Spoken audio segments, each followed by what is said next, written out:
रात को खाने के बाद कमरे में सावित्री ने दीनानाथ जी से कहा, सुनिए, आलोक ठीक ही तो कह रहा है। अब हम बूढ़े हो गए हैं, पैसों का क्या करेंगे? बच्चों के काम आ जाएं, इसी में तो हमारी खुशी है। और फिर बुढ़ापे में सेवा तो बेटा बहू ही करेंगे ना। अगर हम उनकी बात नहीं मानेंगे तो कल को वो। सावित्री ने वाक्य अधूरा छोड़ दिया, लेकिन उसका डर साफ था। उसे डर था कि अगर पैसे नहीं दिए तो बेटा बहू उनसे मुंह मोड़ लेंगे। शाम की चाय का वक्त था, लेकिन दीनानाथ जी के घर में आज चाय की चुस्कियों के साथ हंसी नहीं बल्कि एक भारी सन्नाटा पसरा हुआ था। दीनानाथ जी सोफे पर बैठे थे। उनके हाथ में रिटायरमेंट के बाद मिले फंड का चेक था। सामने उनका बेटा आलोक और बहू सीमा बैठे थे। दोनों की निगाहें उस कागज के टुकड़े पर गड़ी थीं।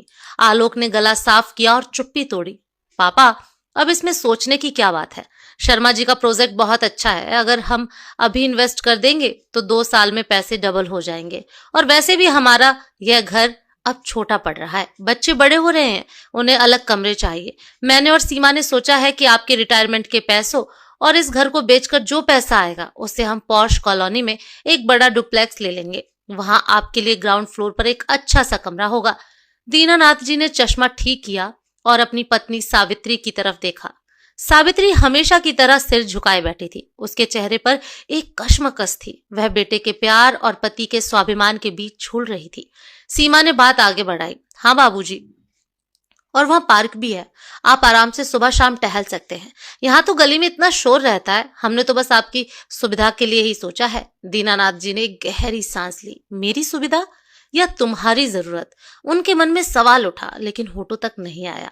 रात को खाने के बाद कमरे में सावित्री ने दीनानाथ जी से कहा, सुनिए, आलोक ठीक ही तो कह रहा है।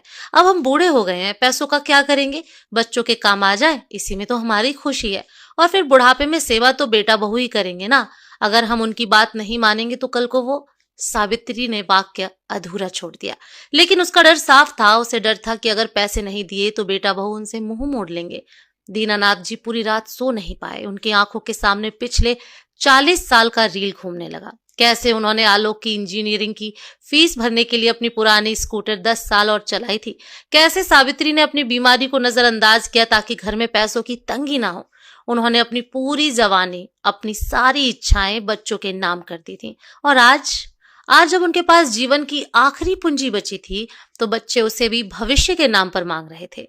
अगले दिन सुबह नाश्ते की मेज पर माहौल फिर तनावपूर्ण था। आलोक को उम्मीद थी कि माँ ने पिताजी को मना लिया होगा। पापा, आप बैंक चल रहे हैं ना आज चेक क्लियर करवाने? आलोक ने बटर टोस्ट खाते हुए पूछा। दीनानाथ जी ने चाय का कप नीचे रखा। उनकी आंखों में आज एक अलग चमक थी, वह चमक जो पिछले कई सालों से गायब थी। उन्होंने सावित्री की